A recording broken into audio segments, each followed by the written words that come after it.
M. Night Shyamalan's superhero thriller Unbreakable continued the wave of Willis's success. It had another good actor in the face of Samuel L. Jackson in the main role, and was released in 2000.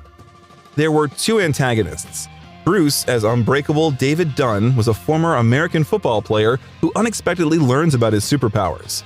And Jackson, as Mr. Glass, was a gallery owner who suffers from a rare disease that makes his bones very brittle. You know what the scariest thing is?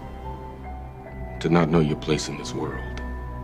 The director's unusual approach to filming a thriller, a non-standard, slow pace of development of events, the absence of special effects and stunts familiar to a superhero movie, and unusual camera angles created a bewitching effect. Leading critics appreciated this move. Even Roger Ebert, who did not like Bruce, admitted that the actors give performances you would expect in serious dramas. Willis, so often the centerpiece of brainless action movies, reminds us again that he can be a subtle actor. If this movie were about nothing else, it would be a full portrait of a man in crisis at work and at home.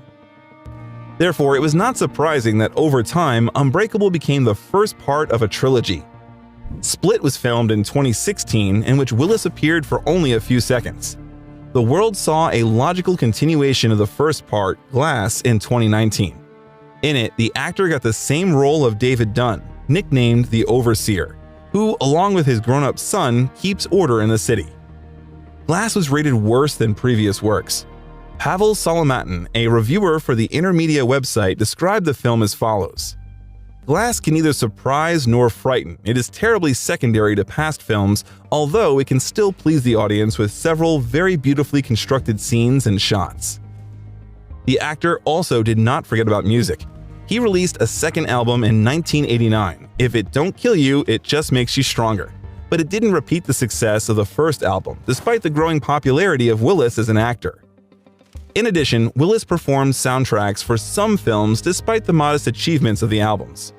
So he sang Good Lovin' together with Sybil Shepherd for the famous detective series, and also performed the songs Swinging on a Star and Side by Side for the movie Hudson Hawk. In addition, he had songs for the movie The Whole Nine Yards and the cartoon Rugrats Go Wild under his belt.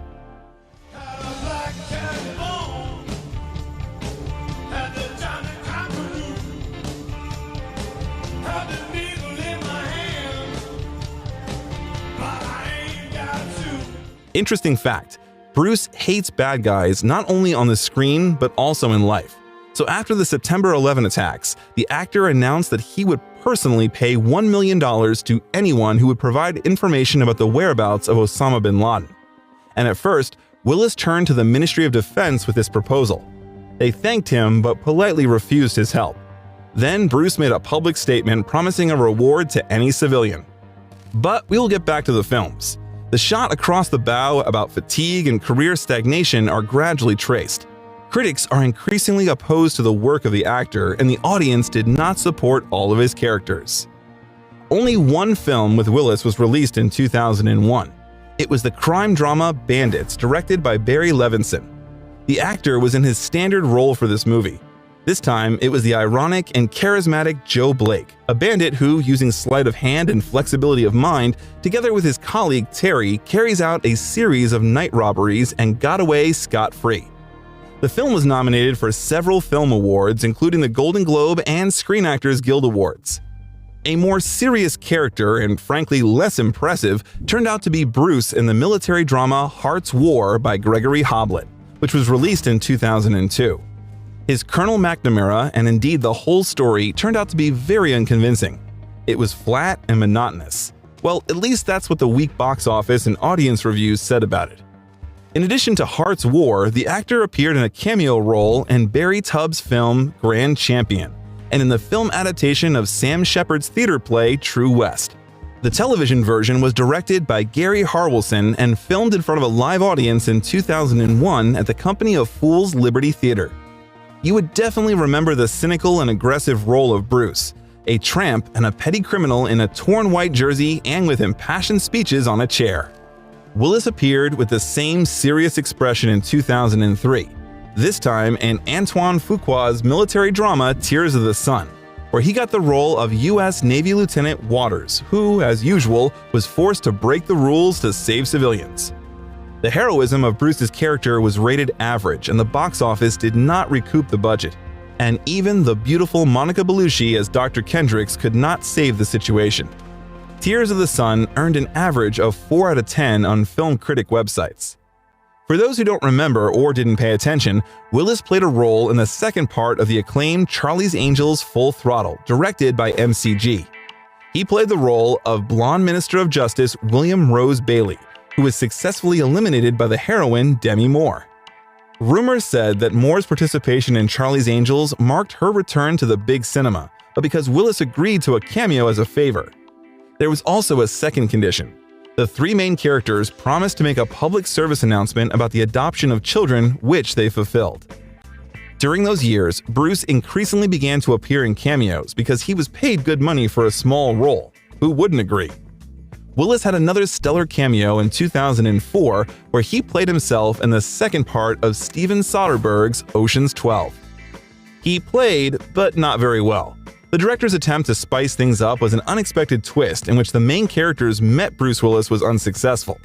In the scene, Bruce was trying to expose Julia Roberts as the fake Julia Roberts, but he clearly lacked good jokes and a general understanding of what needed to be done. Gradually, the actor became more and more withdrawn and opposed to the press. He tried to appear less and less outside of work and carefully worked out every phrase. The media became an adversary, something almost every actor faces. Things have gotten a little better since 2005. The psychological thriller Hostage, directed by French director Florent Emilio Siri, was released, where the actor got the main role. Jeff Talley was a famous police negotiator who lost his job after failing on a mission.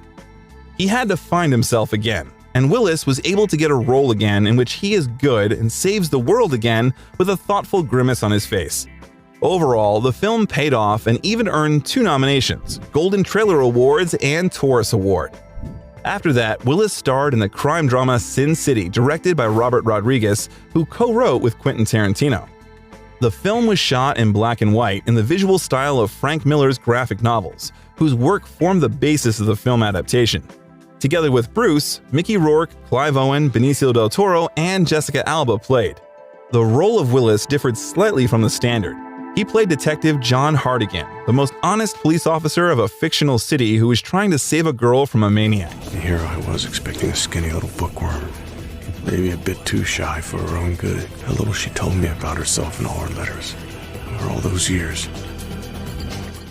Stylish, gloomy, unusual, bloody, and inimitable Bruce Willis summed up one of the commentators on the site of film critics. James Berardinelli placed the film on his top 10 list of 2005 films. Roger Ebert awarded the film 4 stars out of 5, calling it a visualization of the pulp noir imagination, uncompromising and extreme. Yes, and brilliant. The film was awarded the Grand Prix at the 2005 Cannes Film Festival. A sequel to this movie, Sin City 2: A Dame to Kill For, was shot in 2014, but the second part was less successful than the first. At the same time, Willis starred in the youth series That 70s Show, where he got the role of Vic, the chatty security chief of a Playboy club in Chicago. You certainly don't expect to see an actor in a funny wig and thick glasses, fond of talking about himself in the third person and nacho chips. One of the best works of Willis can rightly be considered participation in the film Lucky Number 11 by Paul McGowan, which the audience saw in 2006. The actor was in the company of Josh Hartnett, Lucy Liu, Morgan Freeman, Ben Kingsley, Sam Yeager, and others on the set. A kind cat is a ruthless and cunning killer with a cold look. Bruce, as always, played a tough guy, showing the power broker of the story. Calls himself Mr. Good Cat.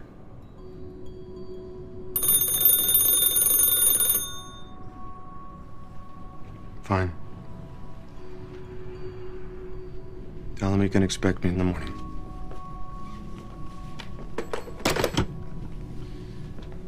You ready? Lucky Number 11 bounced back production costs by doubling the box office and received mixed reviews. The film won 2 nominations at the Milan International Film Festival, Best Film and Best Actor, but the award was again passed over by Willis. 2006 did not bring successful work. The premiere of Richard Linklater's drama Fast Food Nation took place in May, where the actor got the role of Harry Rydell, a local supplier who personifies the modern consumer with his cynical and superficial attitude to modern realities. The film became a product of the local cinema market and was created to focus society's attention on the culture of consumerism, expose the fast food industry, corporate abuse, and the perception of a person as an element of a big machine. Participation in such work was an indicator of his civic position of Willis and his willingness to spend his truly golden time working on socially significant movies. But you can't run away from the standard image. Bruce got to play the balding detective Jack Mosley, suffering from alcoholism and depression, who follows his honor and tries to save the main character from a corrupt conspiracy in 16 Blocks, directed by Richard Donner. And he succeeded, of course. The audience was able to admire Bruce's mustache and the cake at the end, but judging by the reviews, they expected more from the movie. At least they expected not just the standard story about corrupt cops.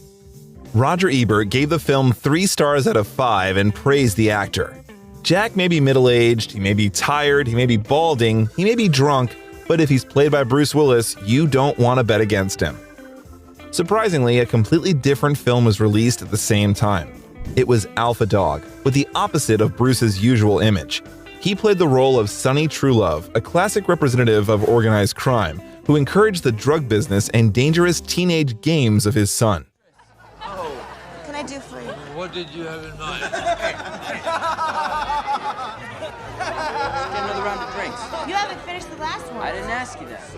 Just get us some more fucking drinks. Get us some drinks, bitch. The film is serious and difficult, but at the same time, rough, bitter, and honest. The director tried to create a truthful movie about the everyday life of the American golden youth, about the values of people and the price of modern society, in which the image of a classic bastard with a golden chain around his neck was considered cool. The unfunny comedy of Nick Cassavetes met with mixed reactions and was a success at the box office. The consensus on film critic websites states, "A glossy yet unflinching portrait of violent, hedonistic teenagers." Bruce Willis and Sharon Stone chew the scenery, while Justin Timberlake gives a noteworthy performance. A rather unusual experience for Willis was the voice acting of a two-faced and selfish raccoon named RJ, who became one of the main characters in the cartoon Over the Hedge.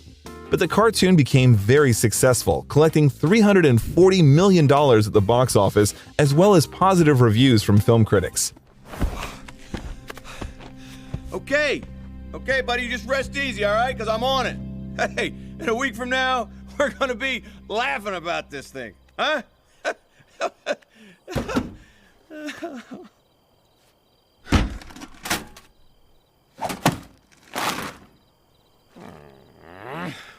Over the Hedge earned a ton of nominations, and Bruce received a Kids' Choice Award in the Voice from an Animated Movie category.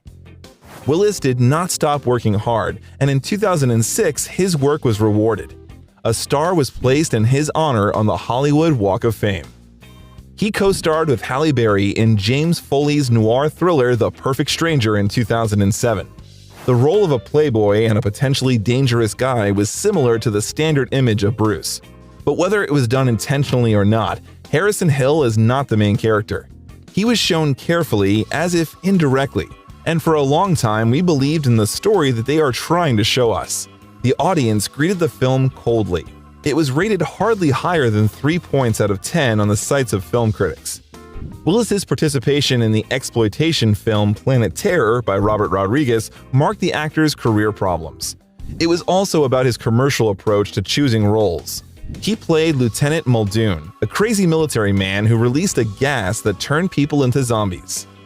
Planet Terror failed at the box office despite positive reviews from viewers. It's not surprising because Rose McGowan dressed in a sexy outfit and with a cannon leg was an affecting spectacle. But I would not look for a deep philosophical meaning in the film. Another cameo was Bruce's role in the detective comedy Nancy Drew by Andrew Fleming. In it, he again played himself, who allegedly shot a crime film in Los Angeles. Even though we're not used to seeing an actor in any role other than an unbreakable tough-ass, he didn't shoot anyone, blow up anyone, or even turn away from the explosion with a calm expression on his face. The comedy drama What Just Happened by Barry Levinson was released in 2008. where Willis again got the familiar role of himself.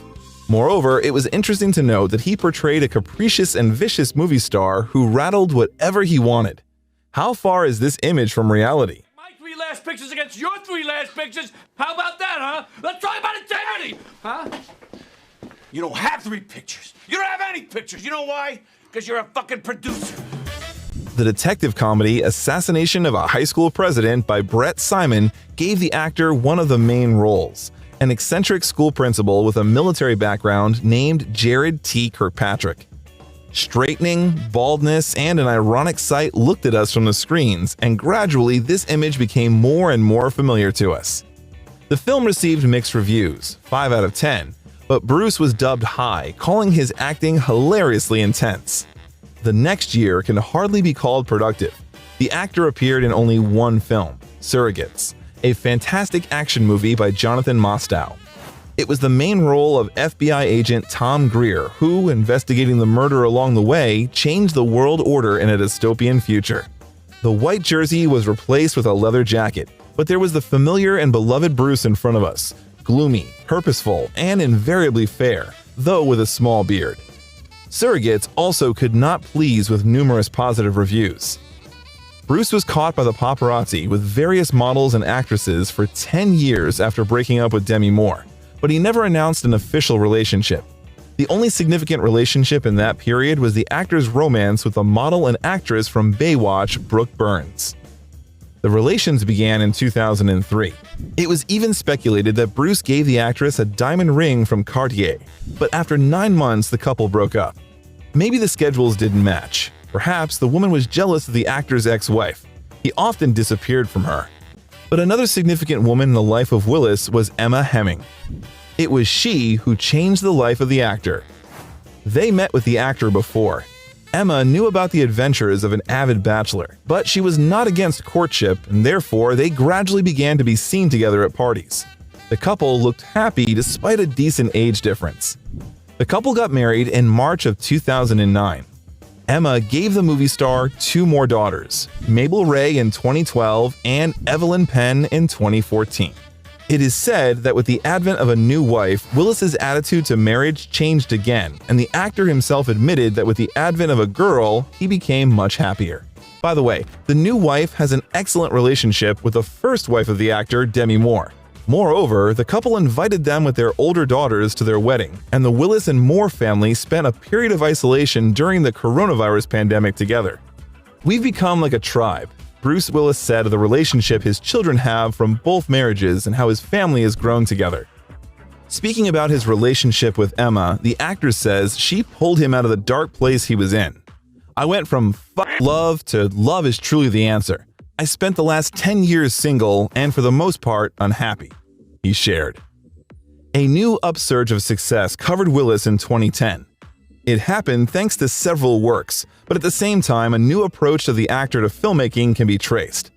The first is Kevin Smith's action comedy Cop Out, where Bruce and Tracy Morgan played the role of police officers. The film was shot in the genre of a police buddy movie, where a dynamic plot and well-woven humor connected. But with humor, everything did not turn out so clearly. Created on the verge, it caused an ambiguous reaction from the audience. Knock, knock.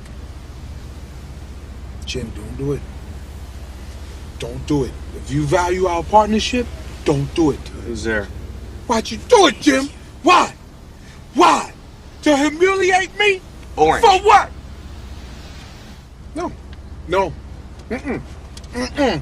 No. No. No. No. No. No. Hell no. No. No. I refuse. No. No. Aren't you, damn it? Aren't you pissed your wife's sick in the ass from another guy right now? In general, Willis's participation also became ambiguous as a result. Some appreciated his work in the film, and others believed that Bruce had slipped into standard cliches and antics, flat acting, and weak motivation. And the film has become a set of stamps and caricature images. The fuel to the fire was added by the conflict between the director and the actor.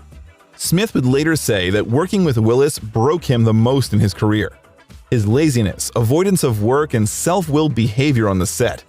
So in a scene in a cafe, according to the script, Two people were supposed to speak, but Bruce had his own view on this and the script had to be urgently rewritten. In addition, the director mentioned the actors' exorbitant appetites, pointing out that a significant part of the budget went to Willis's honorarium. He described their cooperation as a clash of unstoppable force with an immovable object. Smith did not invite Bruce to the party to mark the end of the filming of the picture, and among other things, he made a toast in which he noted that he thanked all the participants in the project except Willis and swore at the actor. In The Expendables by Sylvester Stallone, Willis was waiting for another cameo, a CIA agent named Mr. Church. For a day of work, the actor received $500,000. Despite the Golden Raspberry, the film received a sequel, The Expendables 2 and The Expendables 3. Stallone, Willis, and Schwarzenegger on 1 square meter could not help blowing up the audience of action movie fans. And because the film was expected to gross a very good box office, $274 million, Bruce's role in the second film expanded significantly. The original lineup was joined by Jean-Claude Van Damme, another veteran of the genre, Scott Adkins, Chuck Norris, and the younger generation in the person of Liam Hemsworth. Well, I got 3 pieces of work. 2 a walk in the park, and 1 to hell and back. I need some time alone. Hey, cheer up. Make the meeting. The old generation gave more gunpowder, which is confirmed by the result of the rental. More than $340 million and several positive reviews from film critics. With over 239,000 votes, The Expendables 2 was rated 6.7 out of 10 on the Internet Movie Database, an international, freely editable movie database, and also ranked among the top 10 films of the year by users. Bruce didn't play in the third film. Exorbitant appetite was to blame. He asked for $1 million for each day of filming, and a total of 4 days was planned. This caused a negative reaction from Stallone, who shared his opinion on Twitter. Greed and laziness, a formula that inevitably leads to the collapse of a career. Bruce remains one of the celebrities who are actively involved in charity, despite the opinion of Kevin Smith. Among other things, he supports organizations such as Children's Hospice and Palliative Care Coalition, Fisher House Foundation, and Hope North. The actor donated 5 of his motorcycles in 2012 through 2013, which he put up for auction to help veterans and wounded U.S. soldiers. There has been a clear deterioration in the quality of the actor's work since the late 2000s. He appeared in lower-budget films that weren't geared towards cinema releases. An episodic appearance that appeared less than 15 minutes in production of screen time has become a new trick for the actor. At first gradually, and then that feature became almost the personal brand of the actor. But it was not all bad. The bet was still made on blockbusters. The promising project of the year was the action comedy Red by Robert Schwentke, in which Willis got the main role. The film is an adaptation of the DC comic of the same name. Frank Moses is a retired CIA operative who is on the run to save his girlfriend from mercenaries. There is the same impenetrable savior of the world who has both a menacing look and a lover. Everything is the same. Crazy. Don't think that I don't think this is crazy. And it couldn't be more different than how I'd hoped to meet you for the first time. Bruce was accompanied by Morgan Freeman and John Malkovich, who played the protagonist's former partners. By the way, the date of birth of Frank Moses in the film coincides with the real date of the birth of Bruce Willis, March 19, 1955. The action and daring jokes were appreciated by the audience. The film grossed $199 million, and it has an average rating of 7 out of 10 on the sites of film critics. Where are you trying to kill me? I'm not trying to kill you. Oh, yeah, you are. Why would I be trying to kill you? Because the last time we met, I tried to kill you. Red was nominated for several film awards, including the Golden Globe in the Best Film, Musical, or Comedy category, Satellite Award, Artios Award, Saturn Award, and others. It is worth mentioning that in addition to cinema, the actor is working hard on commercial projects. At the turn of the millennium, he took part in print advertisements for police glasses, he advertised Visa credit cards in 2001, he ate something tasty in a Japanese advertisement for the Subaru Legacy Outback in 2005, and he joked in an advertisement for Sobieski Vodka in 2010. The crime drama Setup was released in 2011, where Bruce was accompanied by Ryan Phillippe and 50 Cent. Here, the actor got a set of nice ties and a role of a mafia boss named Biggs. The film failed at the box office, even though many viewers praised Bruce's performance well. The actor did not disdain to advertise. He got the role of Mr. Suave in an interesting commercial project from Nike, the Black Mamba, apparently which became a continuation of the role of the Expendables. Or some other megastar we can't afford, but hopefully he loves basketball. Catch 44 was another failure. Willis played a drug lord named Mel in Aaron Harvey's crime thriller. Viewers complained about the insipid, tense, and predictable story, and the actor could not save the situation. Writing for The Hollywood Reporter, Dwayne Burge said, "There's some fun, cheeky inside stuff. Bruce Willis wailing respect, which might make for hilarity in talent agency screening rooms, but that's about the most favorable demographic this low-caliber oddity will attract." The next year was productive in terms of the number of works, but not in the terms of their quality in the majority. The world saw Bruce in the comedy drama Lay the Favorite by Stephen Frears in January, which tells about an ambitious woman in the world of gambling. The image of an enterprising young lady went to Rebecca Hall, and Willis had to portray the owner of the bookmaker's office, Dink Hamowitz, who got the beautiful wife Catherine Zeta-Jones in the image of his spouse, Tulip. The film was not appreciated by critics, and the audience gave it an average score of 1.8 out of 10, which is significant. The action movie The Cold Light of Day, directed by Mabrouk El-Mashri, was released on April 6, where Willis played a CIA agent whose family was embroiled in his professional showdown. Analyzing the feedback from the audience, we found this: when good actors are absolutely unable to draw out the general worthlessness of the film. It wasn't catchy, everybody said. It was followed by Wes Anderson's comedy drama Moonrise Kingdom. Willis got the role of Captain Sharp, investigating the disappearance of the main characters. The movie turned out to be original and unique. It was slightly strange, but undeniably special. And the role of Bruce came out quite bright and memorable, the first dramatic image since The Sixth Sense. Nobody's going anywhere. He's not getting shock therapy. That's it! I am citing you for gross misconduct. Moonrise Kingdom received good reviews from film critics. The average rating was 8 out of 10 on specialized sites. And the film received several nominations, which did not bypass Willis. So, he won the category Best Supporting Actor in the Film Award Independent Spirit and the Society of Film Critics of St. Louis. David Barrett's crime drama Fire with Fire premiered on August 31st, in which Willis shared the lead roles with Josh Duhamel and Rosario Dawson. The role of Bruce here was not much different from the classic one, the chief of police, who still believed in fair justice and tried to cover the ass of the protagonist on every turn. Some viewers noted that the actor did not try hard here. Insipid, lazy, not expressive, and it seemed that he played his role for half a day, between sandwiches. Bruce appeared in several scenes despite the claimed lead role, furrowing his brows pretentiously and reasoning from corruption. There was no epic, no meaningful action. Already, there was a strong feeling that Willis took up hack work for the sake of money, while not particularly straining. One of the most iconic films of this period was Rian Johnson's sci-fi film Looper. The actor was the first to be offered the lead role, and he immediately accepted. Willis's partners on the set were Joseph Gordon-Levitt, who played the role of Willis's hero in his youth, and Emily Blunt. Must hurt. Wasn't sure you'd remember her. Yeah, I put it together. Clever.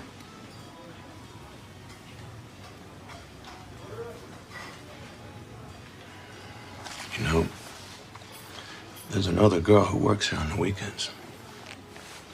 By the way, the Gordon-Levitt had to spend 3 hours every morning in the makeup chair to look more like Willis. He added special features of McClane.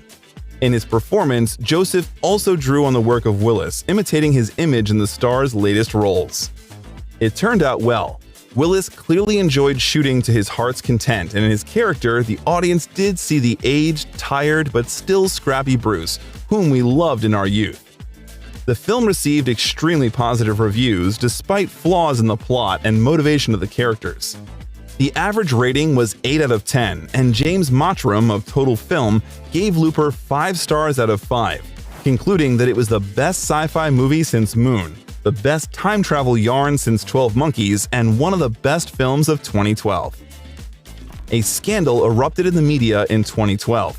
It became known that the daughters of Willis and Demi Moore refused to support their mother during the difficult period of her breakup with Ashton Kutcher. Willis was extremely outraged by the behavior of his daughters. The actor threatened them that if they continued to treat their mother so disrespectfully, he would block all their bank accounts and leave them without a livelihood. Whether Willis did what he was going to do is unknown, but the actor continues to communicate with his older daughters and his ex-wife.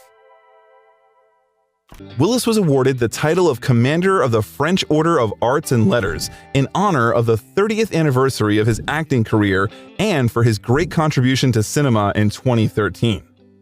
Bruce is gradually losing ground despite the audience's love and faith in the ageless favorite hero. Everything played against the actor, the same type of characters in which fatigue and a superficial attitude are felt. The actor's attempt to keep up not with the role, but with the dollar, a scandalous reputation. Bruce goes back to making shitty movies. The actor's attempt to get back to his career is clearly visible in 2013. There were the 5th part of Die Hard, the 2nd part of Red, and the continuation of Sin City.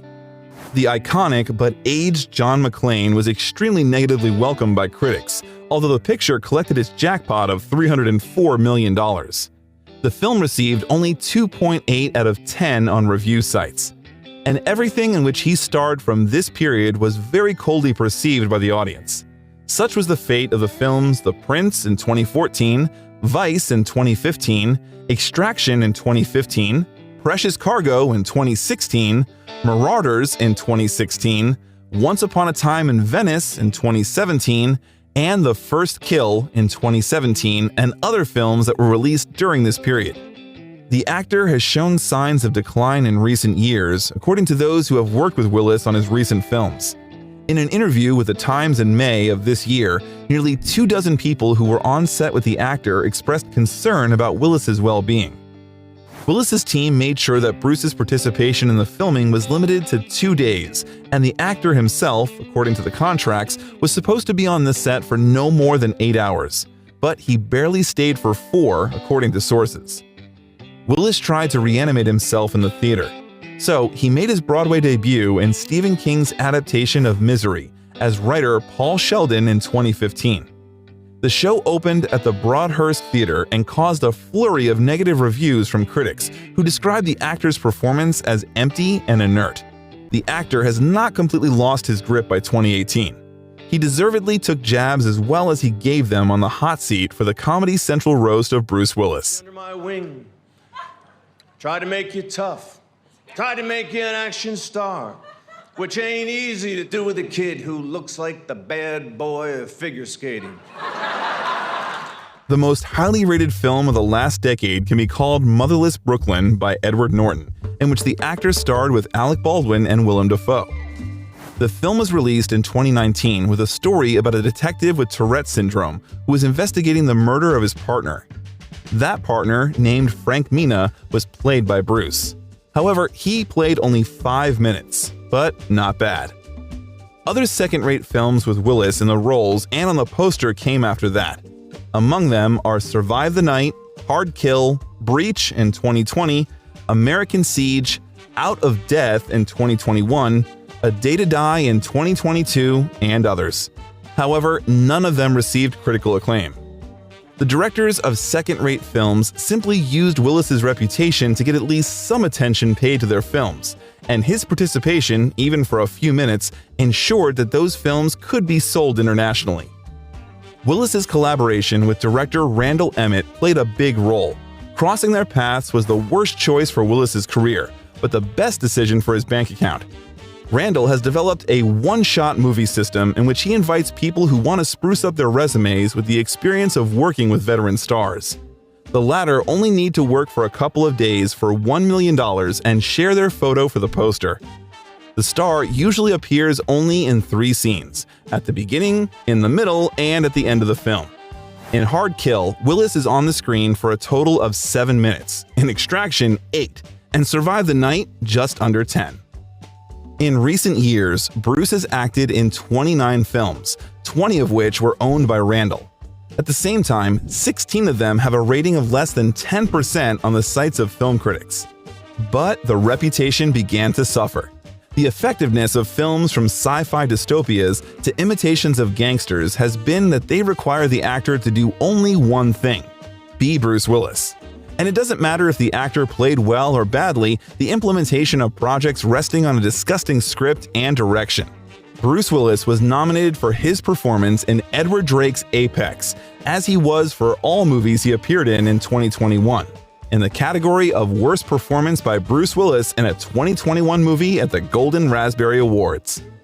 Bruce did not forget about advertising. He walked around the office of the internet provider Sky Broadband in a striped bathrobe in 2012, and his commercial work with Honda and Koa Coffee CM was released in 2014. He epically drank Hell Energy Drink in 2018, and the world got acquainted with the epic appearance of the actor in the Die Hard battery commercial and Hell Energy Coffee in 2020. Bruce's work has suffered greatly in recent years, despite his best efforts.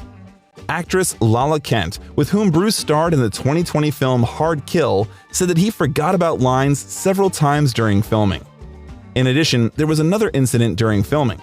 Bruce unexpectedly fired a gun loaded with a blank on the wrong cue, according to two people familiar with the incident, who were not authorized to comment. No one was injured, but the film's producer disputed that the incident occurred, but the alleged discharge left actors and crew members shaken. Director Mike Burns, who worked with Bruce on Out of Death, said that he had to fix the actor's lines a lot. Burns did not want to continue working with Willis after that experience, but the actor's agents persuaded him, arguing that McClane was better. But the director noted, filming Wrong Place in 2021, "I thought he was worse. I'm not going to do any other Bruce Willis movies." He was followed by Jesse V. Johnson, who, after working on White Elephant, also refused to continue working with the actor on other projects. One of the members of the White Elephant film crew admitted that there were times when an actor was given a line, but he simply did not understand what it meant. He was just being puppeted, he concluded. The LA Times reported that the actor traveling with Willis would feed the actor lines through an earpiece, and most action sequences featuring Willis's character were shot using a body double. Most of the action scenes, especially those involving stage shooting, were filmed using a stunt double instead of Willis. It was actively discussed on the internet whether the actor was aware of his diagnosis in recent years, working in films where, according to the Times, he was paid $2 million for a few days of work. Even though Bruce had a large personal team that protected him from prying eyes and anxiety, it could not save him from gossip. Terry Martin, production manager for The White Elephant, recalled the collaboration. "He just looked so lost, and he would say, 'I'll do my best.' He always tried his best."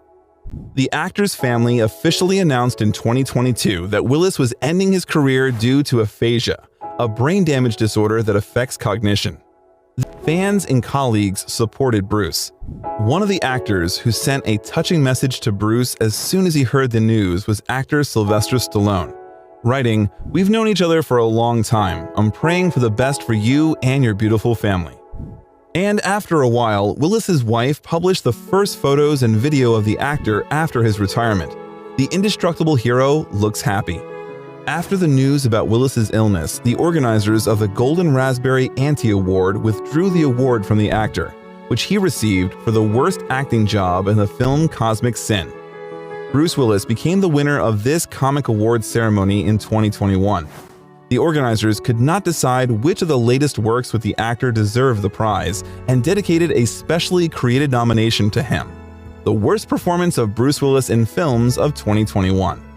Among the 8 films submitted for consideration by the jury, Cosmic Sin won.